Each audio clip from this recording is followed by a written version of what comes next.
Justiça do Rei. Nós estamos nesse momento na Escola de Fundamentos. Vamos lá gerar um acréscimo no módulo que está iniciando hoje. Aliás, hoje não, iniciou semana passada.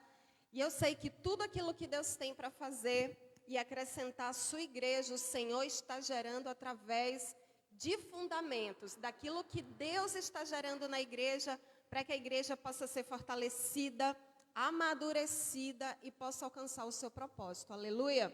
Nós vamos, amados, falar nessa manhã sobre tudo aquilo que Jesus, através da sua palavra e através dos profetas, dos apóstolos, ele direcionou através das revelações, através da profecia, para nos orientar sobre o tempo do fim. E quando nós falamos assim, o tempo do fim, nós já pensamos em muitas coisas, né?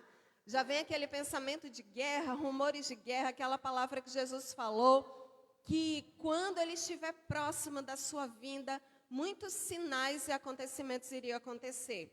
Mas nessa manhã eu quero compartilhar com você, amados, a luz da palavra. Diga assim, a luz da palavra. Por que a luz da palavra? Porque existem muitas teorias que não são exatamente a luz da palavra. Você sabe que o ensino chamado escatologia, que da teologia, ele gera muitas direções, e eu não sou contra você que nos assiste nesse momento, que estuda teologia, ok? Eu creio que você pode ser acrescentado, mas além da teologia, amados, muito além da teologia, tem aquilo que Jesus nos ensinou, tem aquilo que o próprio Deus falou para nós, através do seu Filho, através dos profetas, através dos apóstolos, através das pessoas que Deus usou nas gerações para nos orientar como seria o tempo do fim. Aleluia! E nessa manhã nós vamos entender à luz da palavra aquilo que Jesus ele disse. E eu quero acrescentar nessa manhã, amados, algo que durante um tempo aí de estudo, durante um tempo de busca maior, houve aí uma pressão para trazer um acréscimo. E você sabe que a teologia, eu quero deixar aqui muito claro, não sou contra, tá certo? Quem estuda aí teologia, mas a teologia, ela não gera exatamente verdades espirituais profundas, de acordo com aquilo que a palavra do Senhor nos ensina. Você sabe que a teologia, ela é o estudo de Deus, ela é o estudo, a mente humana estudando Deus, a teologia. E eu pergunto, tem alguma mente humana que pode, amados, prescrutar a mente de Deus? A igreja que está aqui, existe estudos humanos que possa prescrutar a mente de Deus? Não existe. Você sabe que a mente de Deus, ela é me ajudem. Inescrutável, é isso, obrigada. Ela é inescrutável, é isso aí. E você sabe, amados, que quando um homem segundo uma linha de raciocínio, ela começa a estudar a mente de Deus, o que acontece? Saem muitas coisas dali que não tem base, concordam? Muitas coisas dali que pode surgir heresias, pode surgir coisas e pensamentos que não estão na palavra. Isso é um fato, ok? Mas o que eu quero nessa manhã? Poder acrescentar aquilo que a palavra do Senhor nos mostra, aquilo que a palavra do Senhor nos ensina, aquilo que a palavra do Senhor nos revela. E nós precisamos estar muito firmados nisso. Amados, por quê? Porque os ensinos teológicos sobre os tempos do fim se dá o nome de escatologia. Quem aqui já ouviu falar disso? Levanta a mão. Escatologia. E você sabe que o significado de escatologia é exatamente o estudo dos tempos do fim, ou dos tempos futuros. Mas, segundo a teologia, essa escatologia, ela não fecha, ela não bate com os fundamentos do reino. E esses tempos que eu estava estudando bastante sobre esses temas, eu pude perceber que dentro da teologia existem várias escolas. Olha só, várias escolas.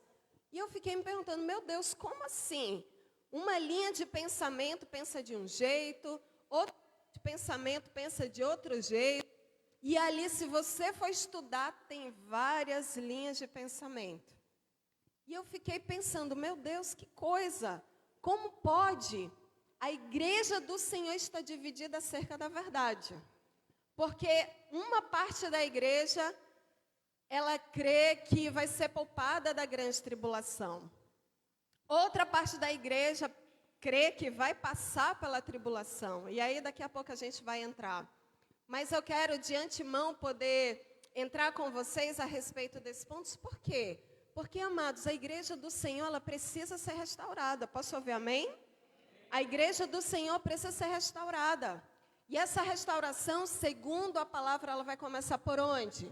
Diga assim, pela igreja, que somos nós, que é todos aqueles que confessam o nome do Senhor Jesus, que é todo aquele que crê na cruz, no sacrifício da cruz, e que vai herdar o reino por herança. Mas o que acontece hoje? As várias linhas de pensamento dividem a igreja. Aí tem uma linha de estudiosos, e eu vou dizer para vocês, são pessoas estudiosas. Uma linha de estudiosos, eles defendem uma parte da palavra. Ela defende uma parte da verdade. E quando chega na outra parte, distorce totalmente.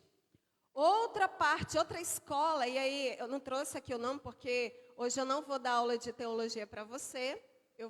Aqui nós vamos mergulhar segundo a luz da verdade, o que Jesus falou, que está escrito na palavra sobre o tempo do fim, amém? Mas eu estou aqui dando um resumo que a teologia, ela tem várias escolas, ou seja, vários tipos de pensamento. E eu fico me perguntando, como que a igreja vai entrar em unidade, sendo que a verdade está dividida em várias linhas de pensamentos humanos? Logo, não há unidade, logo a verdade está fragmentada e logo essa verdade, ela jamais irá provocar uma unidade de fé no corpo de Cristo na terra para gerar uma transformação. E por aí a gente vê que a igreja precisa ser restaurada, amém? Por isso, amados, que 1 Pedro 4,17 diz que a igreja será restaurada, que o começo da restauração começa pelo altar, começa pela casa de Deus. E se começa pela casa de Deus, logo a casa de Deus, que é a igreja do Senhor na terra, ela precisa de restauração. Amém? Aleluia. Então nós vamos começar desse ponto aqui, iniciando esse tema, iniciando essa parte. Coloca, por favor, aí na tela Atos 3:21. Atos 3:21. A palavra do Senhor diz: importa que o céu o contenha até o tempo da restauração de todas as coisas, ok? Que Deus falou pela boca de todos os seus santos profetas desde o princípio. E aí, amados, quando a gente vai lá para o princípio, qual é o princípio? É quando você vai ver, desde Gênesis, Deus fazendo a sua criação, Deus estabelecendo a sua criação, Deus estabelecendo o modelo que Ele criou para que o homem vivesse. E o modelo que Deus criou para que o homem vivesse foi exatamente o homem estar de acordo com a vontade de Deus em todas as áreas da sua vida. Você vê Deus criando um ambiente favorável, a Casa Paterna MAP, graças a Deus, conhece bem essa verdade. Eu vou apenas pincelar porque eu preciso entrar aqui.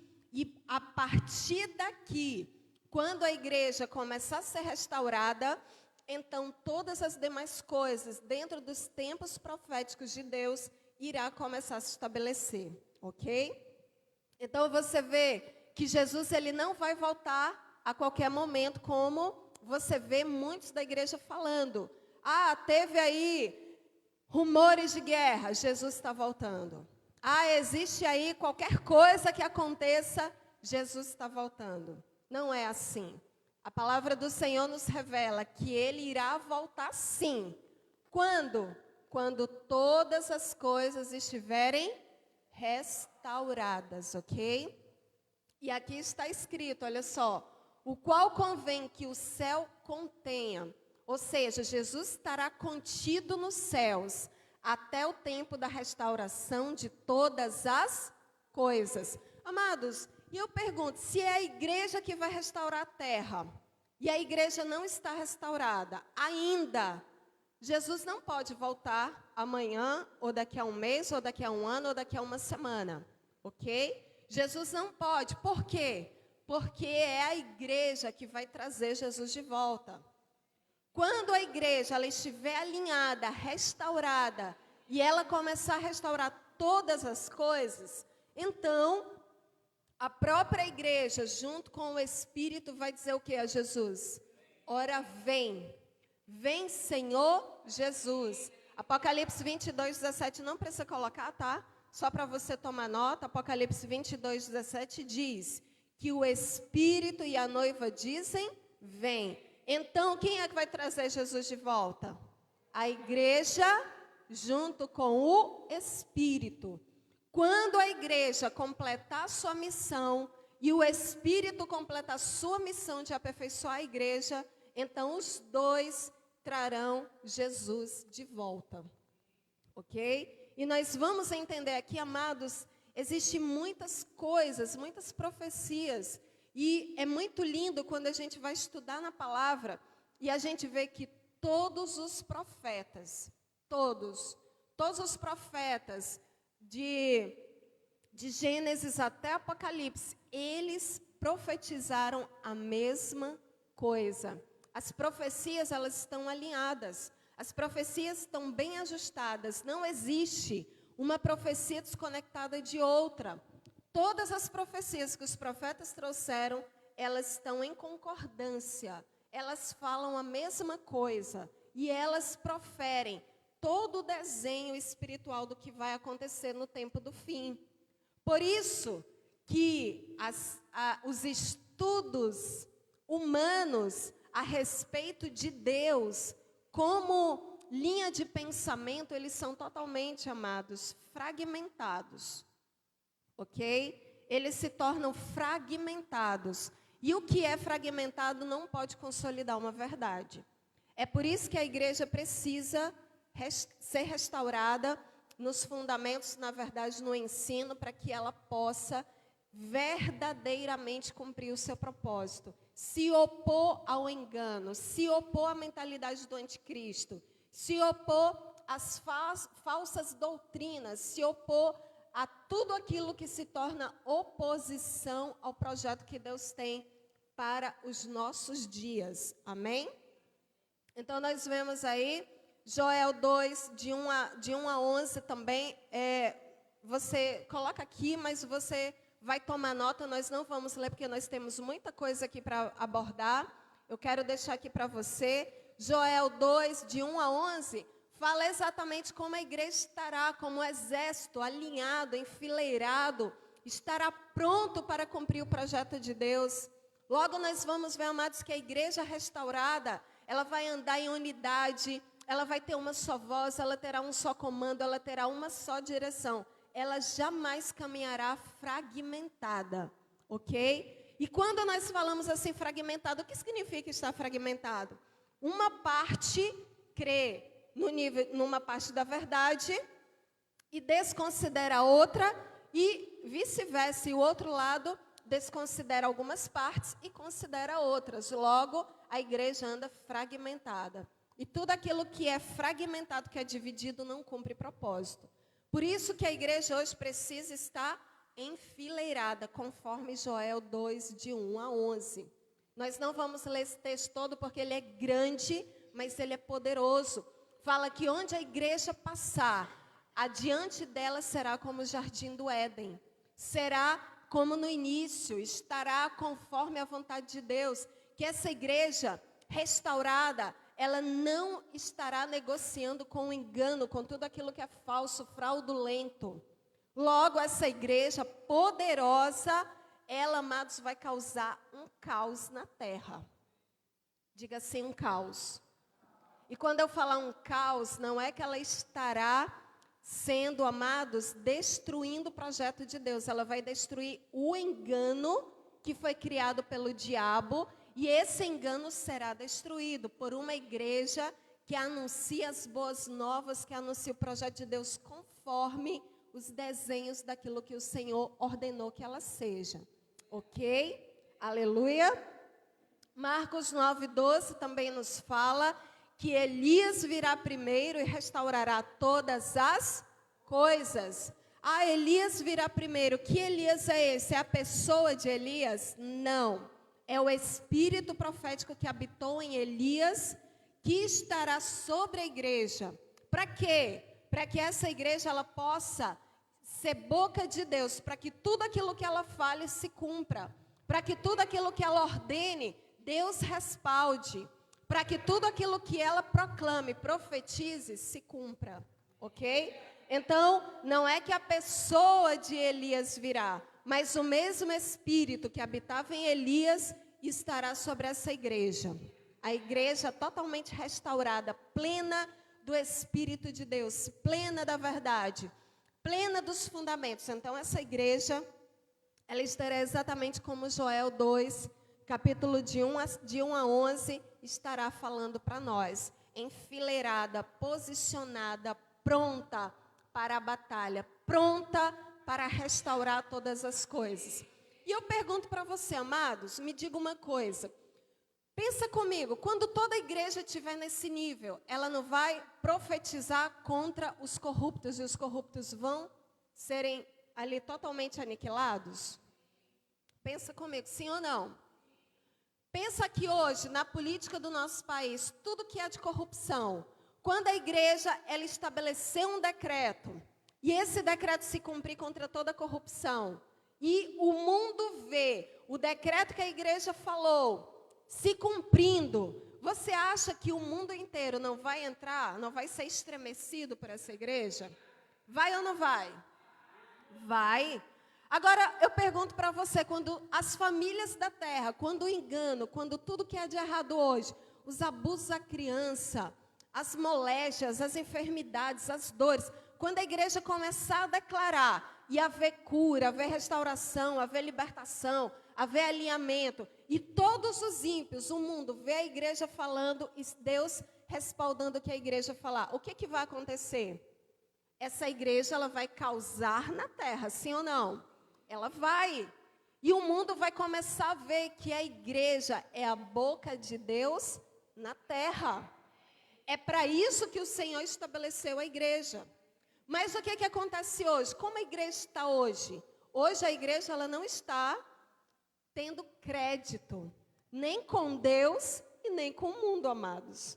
Por quê? Porque a igreja hoje caminha fora dos fundamentos.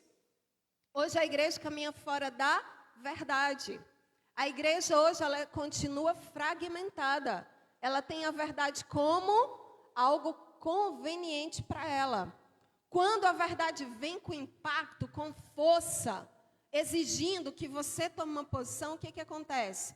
A própria igreja hoje diz assim, eu não acho que é assim. Eu não penso que é assim. Eu acho que Deus não quer isso. Eu acho que isso não é bem assim. E logo, a igreja não caminha alinhada. E se a igreja não caminha alinhada, Deus não vai respaldar essa igreja. Mas, quando a igreja começar a ser restaurada, Deus vai falar, ame, e a igreja vai amar. Se liberte desse pecado, e a igreja vai caminhar dessa maneira. Não faça isso, porque isso é inimizade de Deus. E a igreja vai se posicionar. Logo, essa igreja estará alinhada, restaurada. E tudo, amados, tudo, diga assim, tudo. O que a igreja orar e declarar, Deus vai responder. Então, já deu para entender, eu dei uma pincelada aqui sobre o que é a igreja restaurada, amém? Para a gente ter uma base. Por quê, amados? É preciso que a igreja esteja restaurada. Porque a política, as famílias, a educação, a mídia, todos os pilares de governo que hoje existem e que estão nas mãos do engano do inimigo, eles não poderão ser restaurados antes que a igreja seja. Ok? E se a igreja caminha desalinhada, logo os projetos de Deus para a terra não podem ser concretizados plenamente. É por isso que nesse tempo do fim, quando você ouvir esse termo assim, tempo do fim, não é que a terra vai ser destruída, não é que esse mundo vai explodir, como muitos pensam, tá certo? É que o tempo do engano, da apostasia, do desalinhamento, do caos que o pecado causou, ele estará chegando ao fim. E nós vamos ver isso segundo a luz da palavra, amém? Então nós vamos aqui, quem já ouviu esse termo assim, as bodas do Cordeiro? Quem já ouviu falar sobre as bodas do Cordeiro? Bom, se você ler a Bíblia, você vai ouvir sobre as bodas do Cordeiro, ok? Amados, e o que é as bodas do Cordeiro? Quando você fala de bodas, o que você pensa? Em casamento, sim ou não? O que é bodas? É um casamento. E você lembra que Jesus disse que a igreja é o que dele? Diga noiva. A igreja é a noiva do Cordeiro. Quando você fala de bodas do Cordeiro, a igreja sistemática, fora dos fundamentos, ela pensa assim: logo, quando estiver próxima à tribulação, a igreja será o quê? Arrebatada. É assim que a teologia do sistema religioso pensa. A igreja será tirada para participar das bodas do Cordeiro lá no céu. É assim, preste atenção, eu quero que você preste atenção, tá? Para você entender. É assim que a igreja sistemática pensa, ela tem isso como verdade. O arrebatamento virá e a igreja vai tirada da terra, ela vai para o céu e ela estará privada de estar na grande tribulação. Ok? E o sistema religioso tem as bodas do Cordeiro exatamente como isso. Que a igreja é tirada, ela vai para o céu participar das bodas do Cordeiro até que o tempo da tribulação passe. Ok? Mas nós vamos ver à luz da palavra o que é as bodas do Cordeiro. Porque Jesus, ele é o Senhor da igreja e noivo da igreja. Ele é o Senhor, ele é o noivo. E a igreja, ela é o quê? Ela é a noiva, diga noiva. E uma noiva, ela vai para o casamento feia, sem estar arrumada, sem estar pintada, sem estar adornada? Não. Então hoje a noiva, ela está assim, ela está enrugada, ela está totalmente despreparada, mas ela vai estar sendo preparada. O Espírito está sobre a noiva para preparar a noiva para o grande dia das bodas do Cordeiro. Amém? E como nós vimos aqui em Atos 3:21, as bodas do Cordeiro começam, amados, com a restauração da igreja. E nós vamos ver aqui, abra sua Bíblia, lá em Apocalipse 19, de 6 a 10. Nós vamos ler esse texto. Apocalipse 19, de 6 a 10 diz assim, preste atenção. Então, ouvi uma como voz de numerosa multidão, como de muitas águas, e como de fortes trovões, dizendo: Aleluia, pois reina o Senhor nosso Deus, o Todo-Poderoso. Alegremo-nos, exultemos e demo-lhes a glória, porque são chegadas as bodas do Cordeiro, cuja esposa a si mesmo já se ataviou. Pois lhe foi dado vestir-se de linho finíssimo, resplandecente e puro, porque o linho finíssimo são os atos de justiça dos santos. Versículo 9. Então me falou o anjo, escreve, bem-aventurados aqueles que são chamados à ceia das bodas do Cordeiro. E acrescentou, são estas as verdadeiras palavras de Deus. Prostrei-me ante a seus pés para adorá-lo. Ele, porém, me disse, vê, não faças isso, sou conservo teu e de teus irmãos, que mantém o testemunho de Jesus. Adora a Deus, pois o testemunho de Jesus é o espírito da profecia, ok? Então nós vemos aqui, amados, que as bodas do Cordeiro, ela é nada mais, nada menos que a igreja está sendo preparada, ok? E nós acabamos de ler aqui, que as bodas do Cordeiro, fala que a igreja, ela irá adornar-se. Fala que a igreja, ela irá preparar-se. Fala que a igreja, ela estará sendo consolidada, que ela estará preparando a si mesma. E eu pergunto para você, quem é que se prepara a si mesmo? Senão aquele que está pronto para cumprir um propósito. Senão aquela que está sabendo a sua posição. Senão aquela que sabe da sua missão de completar a obra que o noivo determinou para que ela cumpra. Ok? Então, as bodas do Cordeiro, ela começa exatamente com isso, com essa verdade. A igreja, ela se vestindo de justiça. A igreja se alinhando com os fundamentos. A igreja estando preparada para comer de uma mesa. Por quê? Porque a igreja é chamada a ceia. E o que é a ceia, amados? Se não você se alimentar da verdade. Se não você comer da mesa do Senhor. Se não você se alimentar de tudo aquilo que procede da boca de Deus para a sua vida. Você entendeu? Que a igreja, ela vai adornar-se a si mesma. É claro, conforme o Espírito da verdade. Ok? Por quê? Porque as bodas, exatamente a igreja sabendo, tendo entendimento que ela está preparada para dizer vem ao seu noivo. E quem é que vai dizer vem? O Espírito e a noiva. Agora eu pergunto, a noiva, ela vai estar preparada ou não para dizer vem? A igreja, ela vai estar pronta ou não para esse casamento? A igreja, ela vai estar adornada, pronta, preparada e posicionada ou não para dizer ao seu noivo vem? Claro que sim, amados.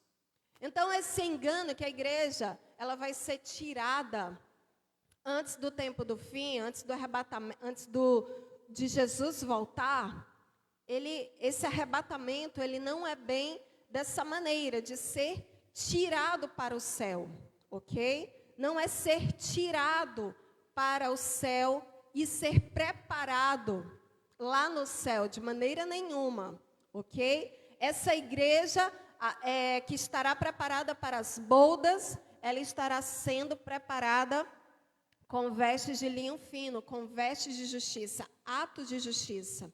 Acabamos de ler aqui que os atos de justiça da igreja, exatamente a igreja está ataviada, diga assim, ataviada.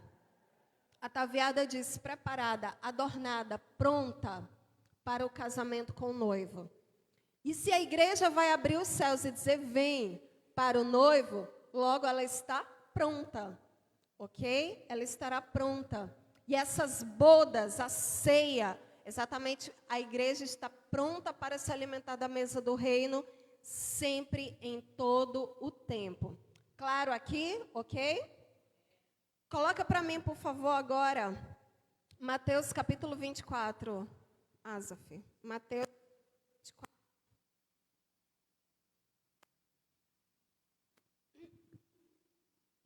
Mateus, vamos lá para Mateus 24. Aqui, amado Jesus, ele vai anunciar um tempo chamado de tribulação. Ok? A partir do versículo 9. Mateus 24, versículo 9 diz assim. Vamos ler juntos aqui. Então sereis atribulados e vos matarão. sereis odiados de todas as nações por causa do meu nome. Nesse tempo, muitos hão de se escandalizar, trair e odiar uns aos outros. Levantar-se-ão muitos falsos profetas e enganarão a muitos. E por se multiplicar a iniquidade, o amor se esfriará de quase todos. Aqueles, porém, que perseverar até o fim, será salvo. E esse evangelho do reino será pregado em testemunho a todas as nações. Então virá o fim, ok? Versículo 21 diz assim, vamos lá para o 21. Porque nesse tempo haverá grande tribulação, como desde o princípio do mundo até agora não tem havido e nem haverá jamais. Versículo 22. Não tivessem aqueles dias sido abreviados, ninguém seria salvo. Mas por causa dos, diga assim, escolhidos, tais dias serão abreviados. A palavra é muito clara. Por causa dos escolhidos, esses dias estarão sendo abreviados, ok? Ficou claro? O que o sistema da teologia, segundo a escatologia do sistema, diz? Que a igreja, ela não irá passar pela tribulação, ok? O sistema religioso, segundo a teologia, ele afirma, ele tem como base de verdade uma parte dela, porque existem várias escolas, que existem os pós-tribulacionistas e aqueles que são da tribulação, que são o pré e o pós-tribulacionista, ok? Uma parte dela acredita que não irá passar pela tribulação. Mas a palavra é muito clara aqui, amados, que a igreja, ela vai sim passar pela tribulação. Até porque, vamos aqui pensar juntos, quando a igreja, ela estiver posicionada e ela começar a restaurar, quem é que vai causar a grande tribulação? A igreja restaurada, amados. Por quê? Porque a igreja vai profetizar e tudo o que a igreja falar, Deus vai respaldar. E eu pergunto para você, e os impérios do mundo? O que vai acontecer com os impérios do mundo? Vai perseguir a igreja. Vai perseguir. Deu para entender? Por isso que, dentro da luz da palavra, nós precisamos entender o que vai acontecer. Não segundo teologias, não segundo teorias humanas. Mas quando a igreja fala assim, corrupto morra, e o corrupto morreu, o que vai acontecer? O corrupto vai morrer. E o sistema que hoje opera no engano, na corrupção, na mentira, no pecado, no adultério, no roubo, em tudo aquilo que se opõe a Deus, o que vai acontecer com esse sistema? Ele será abalado. E esse sistema que será abalado, ele vai perseguir os santos, ele vai começar a perseguir a igreja. Deu para entender isso? Logo, amados, a igreja vai passar por um processo de perseguição muito intenso. Como nunca houve, e a palavra é clara, como nunca houve. Se a igreja primitiva, ela já passou por um processo de perseguição violento, imagina a igreja que estará, as bodas, estará preparada para as bodas do Cordeiro. Essa igreja, ela vai ser violenta. Essa igreja, ela vai impactar o mundo. O mundo jamais viu, amados. E ele verá uma igreja forte, tão intensa, tão alinhada, tão pronta para cumprir tudo aquilo que o Senhor já falou.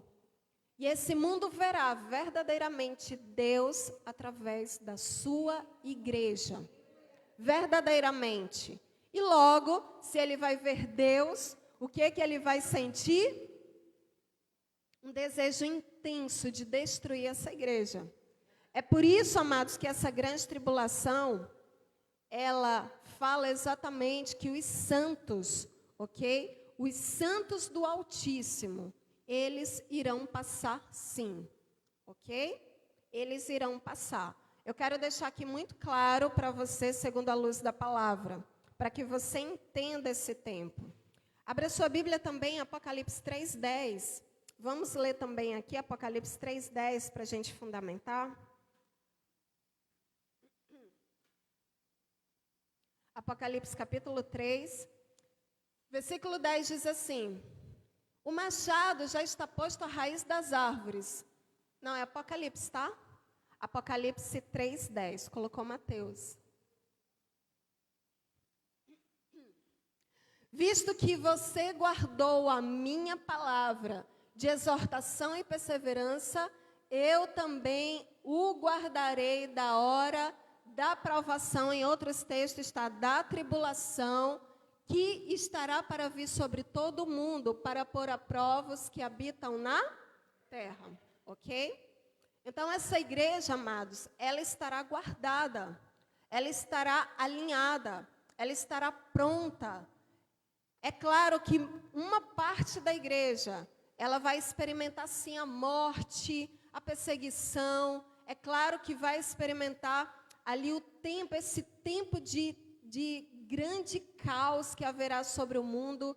Por quê? Porque o mundo estará, todos os ímpios, todo sistema que opera na terra, ele estará em oposição à igreja. E muitos serão sim perseguidos, mortos, mas essa igreja, ela precisa passar por isso para dar o quê ao mundo? Testemunho. Testemunho da sua fé. E hoje nós podemos olhar para nós. Será que nós estamos prontos para guardar o nosso testemunho de fé? Quando a igreja hoje, essa igreja que está na terra, quando ela é perseguida, quando alguém se opõe à sua fé, qual é a sua posição? Você permanece ou você abre mão da verdade? Hoje, quando alguém mostra a língua para você, enxota você, caçoa de você, fala mal de você, rejeita você por causa da verdade, qual é a tua posição? Você permanece ou você retrocede por causa da verdade? Nós precisamos mensurar isso. Essa igreja aqui, amados, do tempo da tribulação, ela será tão intensa, como Joel falou também, que ela até se lança sobre as espadas, mas ela não abre mão da sua fé. Ela não rejeita o projeto de Deus.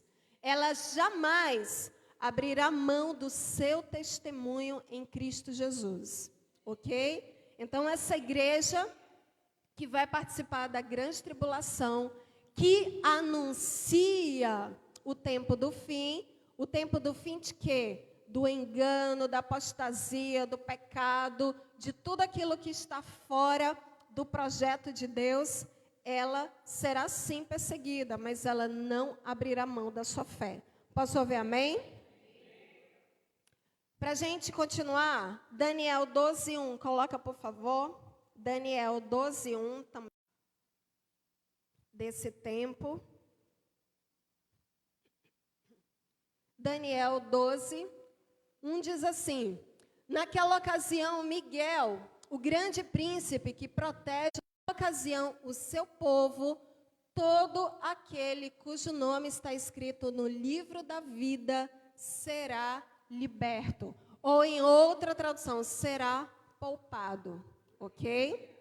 Então você vê que nesse tempo da grande tribulação, o Senhor enviará, amados, o livramento.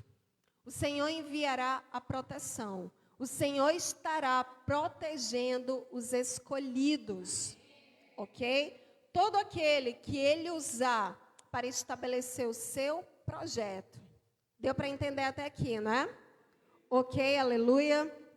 Agora nós vamos entender que nesse início da tribulação, amados, está falando aqui no texto de Daniel que haverá muita perseguição. Perseguição. Então você vê que essa igreja que nós falamos que ela estará alinhada, que ela estará pronta, que ela vai se vestir de linho fino, que ela vai guardar a verdade, que ela vai negociar a verdade, ela será perseguida. Ficou claro até aqui? Ok? Ficou claro, né? E agora sim, nós vamos falar de alguns sinais do anticristo. Quando a gente, amados, falar do anticristo, você precisa entender algo. a mentalidade do anticristo, ela opera desde lá, quando Adão e Eva caiu no jardim, ok? Essa mentalidade, ela opera. O que é o anticristo? Ele será uma figura, sim, que estará posicionada para um tempo de liderança, sim. Mas a mentalidade do anticristo, ela já opera na igreja, tá certo? Ela já opera desde o início, desde o tempo que Adão e Eva pecou, caiu, foi desvinculado da glória de Deus. Essa mentalidade do anticristo já está em operação sobre a terra. E o que é essa mente do anticristo? É tudo aquilo que se opõe à verdade de Deus. E onde nós vemos essa mentalidade do anticristo opera hoje? Em toda a terra. Nas famílias hoje, existe divisões que um crê de uma maneira e outro crê de outra? Existe. Então, a mentalidade do anticristo está operando ali, ok? Até mesmo dentro da igreja, a mentalidade do anticristo opera? Sim, opera. Por quê? Porque Jesus manda a igreja ser santa. E a igreja diz assim, não, mas eu não preciso ser santa nessa área. Somente nessa área eu vou me santificar. Naquilo que o meu pecado, ele gosta de desenvolver o prazer de pecar, eu não concordo com a verdade. Quantos já ouviram isso? Eu já ouvi muito. Muitas pessoas que se opõem à verdade de Deus, porque ela acredita que aquilo não é para ela, que aquilo não é conveniente para ela. Deu para entender? Então, essa mentalidade do anticristo, ela já está em operação, ok? Mas, no tempo do fim, nesses tempos proféticos, que irão se cumprir, essa figura do anticristo, ela vai existir. E nós vamos falar aqui agora desse tempo. Coloca aí, por favor, Apocalipse 13, capítulo 1, versículo até o 8. Apocalipse capítulo 13, amados, nós vamos ler um pouquinho, mas é preciso para você entender, ok? Diz assim, versículo 1 do capítulo 13 de Apocalipse. Vi emergir do mar uma besta que tinha 10 chifres e 7 cabeças, e sobre os chifres 10 diademas, e sobre as cabeças nome de blasfêmia. A besta que vi era semelhante ao leopardo. E quando você lê esse versículo 2, vai exatamente linkar com a profecia de Daniel, lá do capítulo 7, 8, 9, ok? Então você vê que toda a Bíblia, ela vai testificando tudo aquilo que Deus falou, desde o tempo passado até Apocalipse. Tá? Eu não vou dar todos para vocês, porque vai ter muito texto, mas se você quiser ler na sua casa, você pode abrir que você vai ver exatamente isso aqui. Vamos ler aqui o versículo 2. A besta que vi era semelhante ao leopardo, com pés de urso e boca como de leão. E deu-lhe o dragão o seu poder, o seu trono e grande autoridade. Então vi uma de suas cabeças como golpeada de morte, mas essa ferida mortal foi curada, e toda a terra se maravilhou seguindo a besta. Versículo 4. E adoraram o dragão, porque deu sua autoridade à besta. Também adoraram a besta, dizendo, quem é semelhante à besta? Quem pode pelejar contra ela? Foi-lhe dada uma boca que proferia arrogância e blasfêmia, e a autoridade para agir por 42 meses, ok? Esses 42 meses são exatamente os 3 anos e meios finais da grande tribulação. E abriu a boca em blasfêmia contra Deus para lhe difamar o nome e difamar o tabernáculo, a saber, os que habitam no céu. Versículo 7. Foi-lhe dado também que pelejasse contra os santos e os vencesse. Deu-se-lhe ainda autoridade sobre cada tribo, povo, língua e nação. E adorá-la-ão todos os que habitam sobre a terra, aqueles cujos nomes não foram escritos no livro da vida do Cordeiro, que foi morto desde a fundação do mundo. Se alguém tem ouvidos, ouça. Se alguém leva para cativeiro vai. Se alguém matar a espada, necessário é que seja morto a espada. Aqui está a perseverança e a fidelidade dos santos.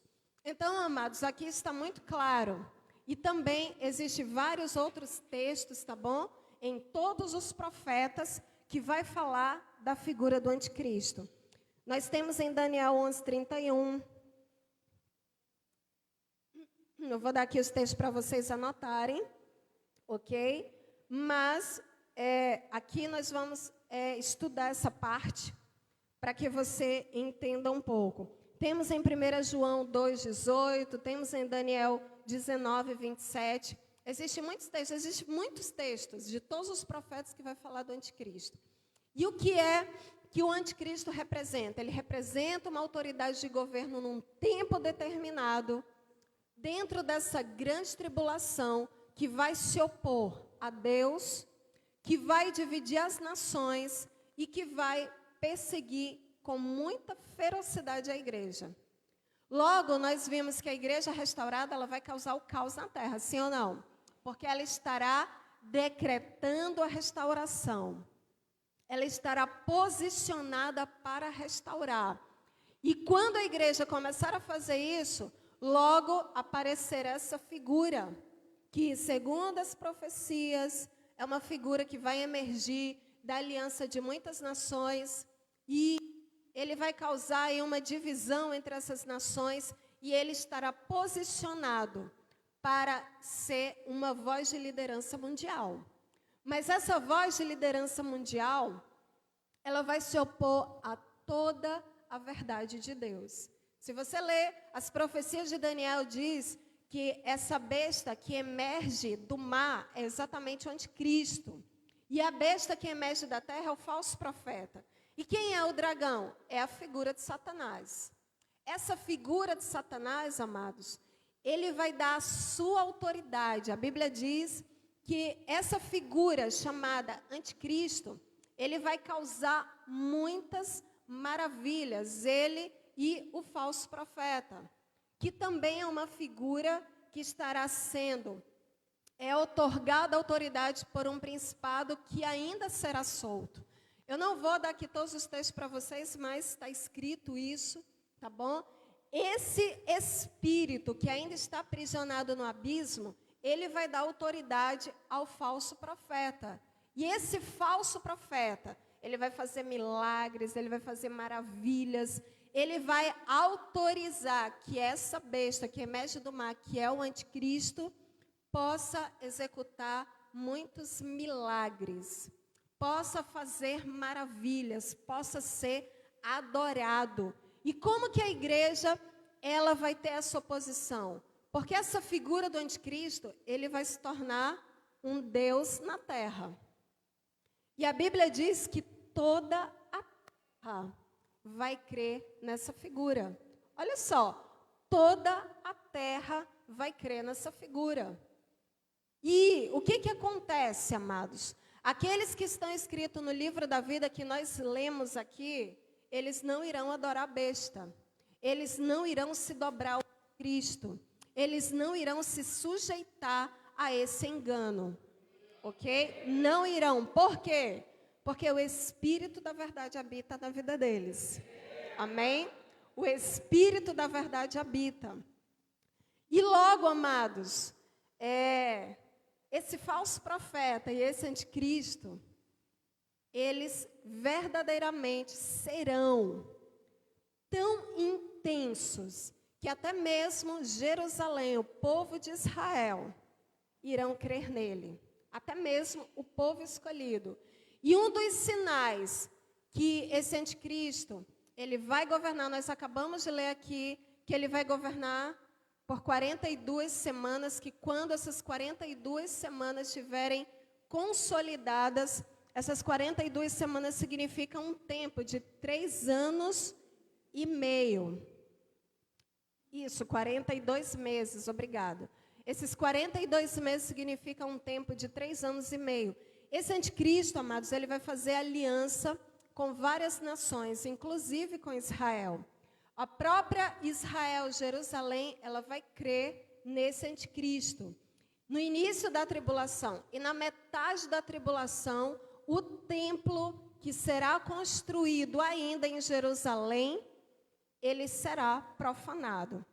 Que lá em Mateus, no capítulo 24, versículo 1, coloca aí, por favor. Mateus, capítulo 24, no versículo 1, vamos ler aqui. Deixa eu abrir.